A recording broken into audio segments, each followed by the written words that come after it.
Good morning, Knicks Nation. Today is Tuesday, the 8th day of November 2022. I hope you're all healthy and safe today. And I hope your family is also healthy and safe. And that the needs of you and your family in terms of food and shelter and clothing, as well as health, are being met today. Blessings upon those that work in the healthcare field, along with the first responders trying every day to save human lives. Blessings also upon those that pick up garbage for us to keep streets and sidewalks, parks clean, and those that make deliveries for our convenience. Double blessings upon the men and women trying to help rescue, deliver, and recover the teenagers and children that are the victims of child molestation and pedophilia. The victims also of pornography and child pornography. The victims also of prostitution and child prostitution. The victims also of human trafficking and sex slavery, and double curses upon the perpetrators, the perverts, and the profiteers who traffic in this human misery. Finally, blessings upon the homeless, nearly 600,000 men, women, and children in the United States on the streets, and millions around the world in similar or worse conditions, and blessings upon them, for theirs is the kingdom. There was a basketball game last night. The Knicks were in Minnesota, and they stomped on the Minnesota Timberwolves. It was their 10th game, and as we suspected, they ended the first 10 games about 5-5. The Knicks, as I mentioned to you all earlier, they would start off slow. That's typical of a defensive-led team. Many people were going overboard and over the ledge about the defensive lapses over the last couple of games, not understanding the nuances involved, which we mentioned yesterday. So today, we see a couple of things. Number one, the Knicks have a new defensive stopper in their rotation in the name of Cam Reddish. He really, his length, his lateral ability is really something to watch. He was known as someone that had the ability to become a good defender when he came out of Duke. But coming under Tom Thibodeau, he really has stepped up his defensive game. And so he was very evident. You won't see it in his scoring yet. We'll talk about that in a minute. But he was 2 of 8 yesterday. He had 8 points. But it was the defense. He guarded guys like Anthony Edwards. He guarded guys like D'Angelo Russell. And he put the clamps on them when he guarded them. So it was really something to behold. But before we continue, I just want to say this. It's quiet now from all of the haters that were claiming all Obi Toppin could do is dunk. And Obi Toppin can't shoot. And he'll never be a great shooter because all he could do is dunk. It's quiet from that crew right now. And it should be, because they should be keeping their mouths shut unless they're issuing an apology for the foolish take on Obi. Obi shot the ball last night. 4 of 10 from the field, 3 of 8 from the three-point line, 15 points. He had 7 boards, and he could rebound. He had 7 boards, 3 assists, and 4 steals off the bench for the Knicks, plus 13. He was high energy, plus all that. Also, overall, the Knicks shot 40% from the three-point line, and the Timberwolves shot 27% from the three-point line. Again, this is more typical of a Tom Thibodeau defense. Now, I will say this. There were a couple of instances last night, about 3 or 4 that I could count, where Timberwolves were left wide open, where somebody just blew an assignment and, somebody was left wide open for an easy 3-point shot. Now, that has to improve, obviously. But overall, the defense was solid, more than solid, as a matter of fact. So Mitchell Robinson was out. And instead, what Tom Thibodeau did, which was a brilliant move, I didn't think he would do that.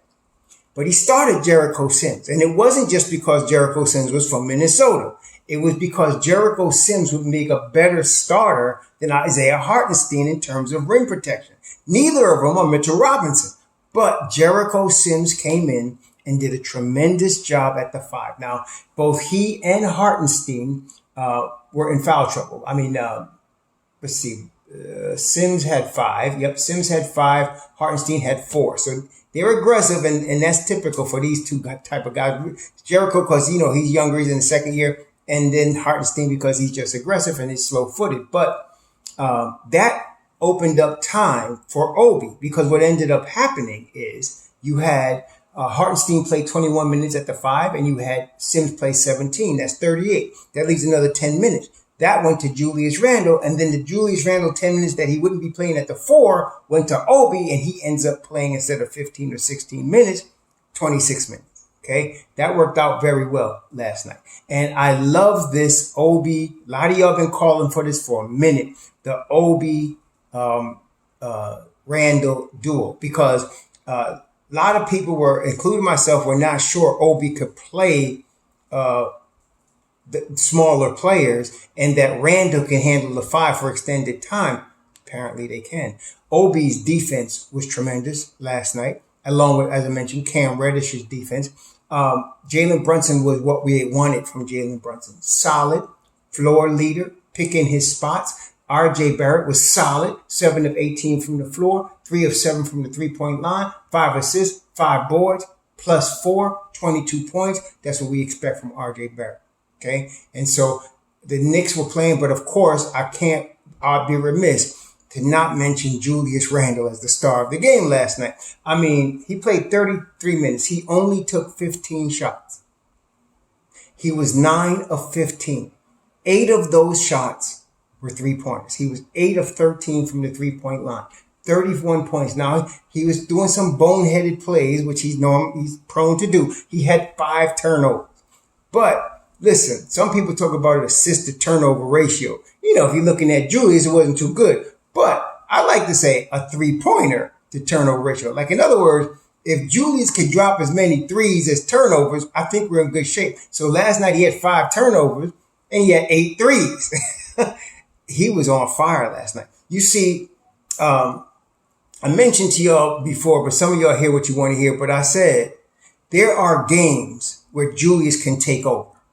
Okay, last year, as I mentioned, there were a number of New York Knicks, including Julius Randle, including RJ Barrett, including the former Kemba Walker, including Evan Fournier, including Obi Toppin, that dropped 40 or more last year in a game. Okay, and what we have left from that is Randle, Barrett, Toppin. They're all here, and Fournier is still here. And Fournier played good in the second unit. He didn't score a whole lot, okay, but he was playing that high IQ ball in the second unit. Very good. Even though his stats only say he scored 2 points and he only played 12 minutes, he played high IQ basketball. It was very good to see on the second unit last night. So, but those guys are all capable of getting hot and taking over a ball game because of their shot. Julius did it last night. When you have one of those guys do that, kind of gives you the night off. I mean, because he's just taking over. Julius was throwing up some stuff last night. It was like the basket was an ocean for him. And 8 rebounds, 2 on the offensive end. The Knicks weren't as dominant, in the rebounding area as they normally would be. No Mitch Robsey, but they still had 43 rebounds. They still had 9 offensive rebounds. Too many turnovers, 16 turnovers, too many turnovers. Like I said, Julius and the rest of the crew, but Julius had 5 of them by himself. By far the team leader. Brunson had 3, which you expect from him. I mean, he's the point guard. But Brunson had 8 assists. The thing is, they've got to take better care of the basketball, okay? Minnesota ain't no scrubby team right now. I mean, they're 5-6. They were 5-5 going into the game. No Rudy Gobert. By the way, they paid a lot more for Rudy Gobert than the Knicks paid for Mitchell Robinson. And I want to tell you, we're going to get way more for our money. Anyway, that was the end of a 10-game strip. The first 10 games of the season for the Knicks, they went 5-5. Now, I'm thinking, this next 10 games has that murderous row in it. What do I mean? We have 5 games. The Knicks have 5 games on the road. And it's against, top teams. They start off a road trip. Let me see here. They start off a road trip where they're playing Utah. I believe they play Utah. Let me see here. They got Utah. Yes, they got Utah, Denver, Golden State, Phoenix, and Oklahoma City on the road, 5 games. Two of those 5 are back-to-back. No. One of them is back-to-back, 20 and 21st against Phoenix. So you come in these next 10 games, you start off with Brooklyn on this coming Wednesday, then Detroit, then Oklahoma City at the Garden. Detroit and Oklahoma City at the Garden. Then you go to Utah, then you go to Denver, Golden State, Phoenix, Oklahoma City. That's a 5-game road trip. I'm expecting them to go 2-3 on that 5-game road trip. But overall, if they can come out of this 10 games 6-4, which I think they can come out of this 10 games 6-4, they'll end up 11-9 at the end of 20 games, which is a good situation to be in. Again, barring injury. What I'm liking about this next 10 games, they could even be better, but what I'm liking about this next 10 games is you're getting Cam Reddish acclimated to the starting lineup. He makes a huge difference. The upgrade between Evan Fournier and Cam Reddish is everything we've been talking about since the summer, okay?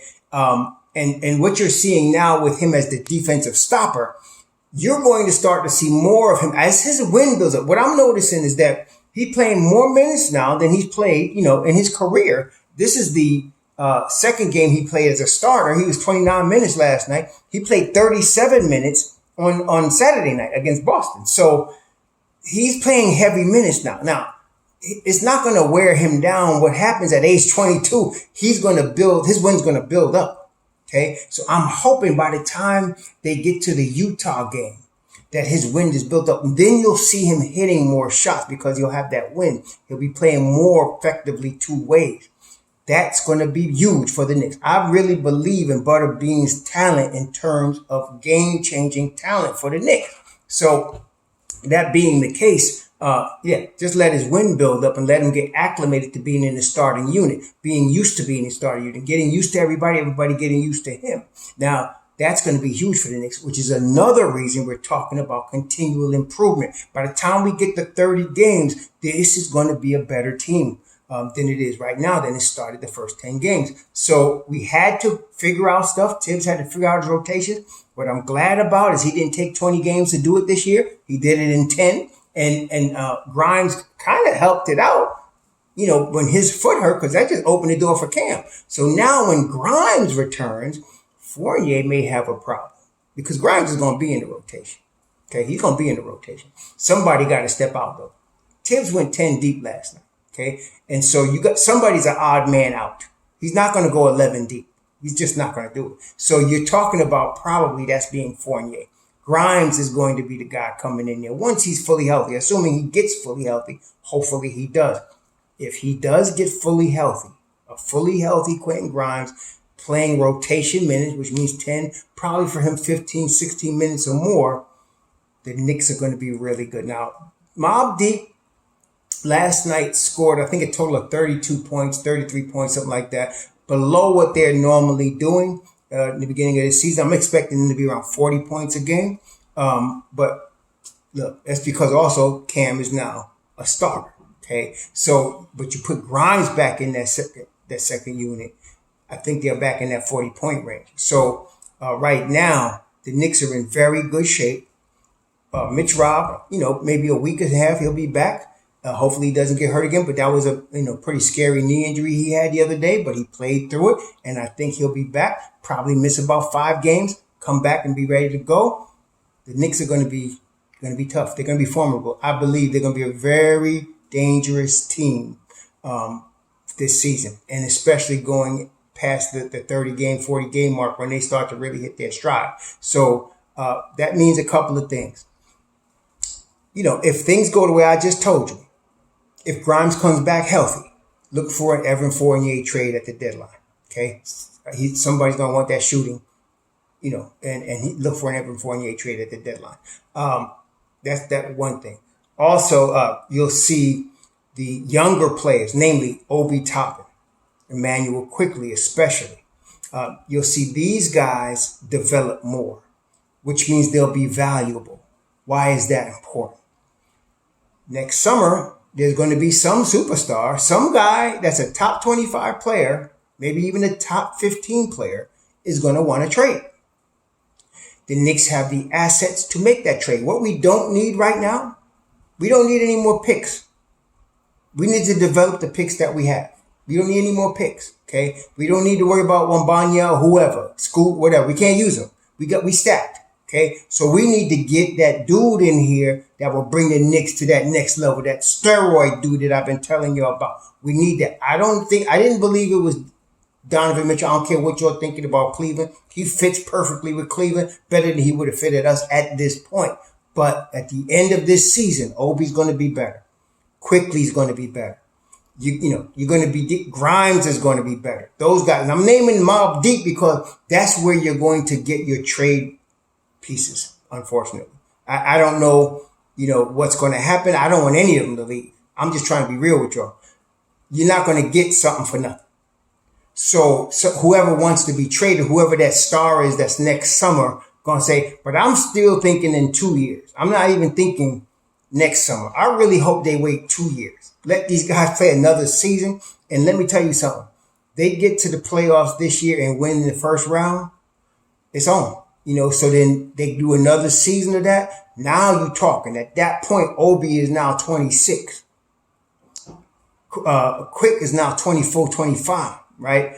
Grimes is now 24. Now you still got some serious firepower that's worth even more. Okay. So now if you're looking at superstars like a LaMelo Ball, somebody that might break loose, a Luka Doncic, you don't know who's going to be available in 2 years. A lot of these people have these contracts where they opt out. They can opt out. We're going to see what happens. So I would rather than wait 2 seasons right now. And just let these guys marinate for 2 seasons. See, everybody keeps saying, should we go get this dude? Should we go get that dude? Right now, we don't need to get nobody. Y'all keep telling me, what about this? What about that? No. Okay. Somebody mentioned Harrison Barnes. I wouldn't mind Harrison Barnes. That means Obi starts and we're trading Randall. But that ain't going to happen. It's not going to happen. That's fantasy. The Knicks ain't doing it. Okay. So it is what it is. Now we got what we need. Stand pat. Let these dudes play. Let it flow. Let them gel. We got the crew. Okay. So next 10 games, I'm looking at 6-4. We're going to talk more about the Brooklyn game tomorrow. As the Brooklyn game tomorrow, we're going to talk more about that game. Game tomorrow at 7:30 on ESPN. Big national televised game. The Knicks usually play well on national television. They just usually do in the Tom Thibodeau era. They usually play very well on national television. So this is a good omen. Okay. And then with all going on in the Nets land, I don't know what's going to happen. You can't bank on that. It's like a wounded bear. They could come alive and kill us. So we got to be ready. Knicks got to be ready. But I'm feeling real good about this week. I'm feeling real good about Brooklyn and Detroit this week. Honestly, I'm expecting the Knicks to go 3-0 this week. But we'll see. Starting with the minutes. So I told Jay Ellis that last night. I'm expecting the Knicks to go 3-0. I don't want to speak too loud about that. Some of y'all was talking about, say what some of y'all talking about. Over this last 10 games, they were going to go 3-7. Where y'all at?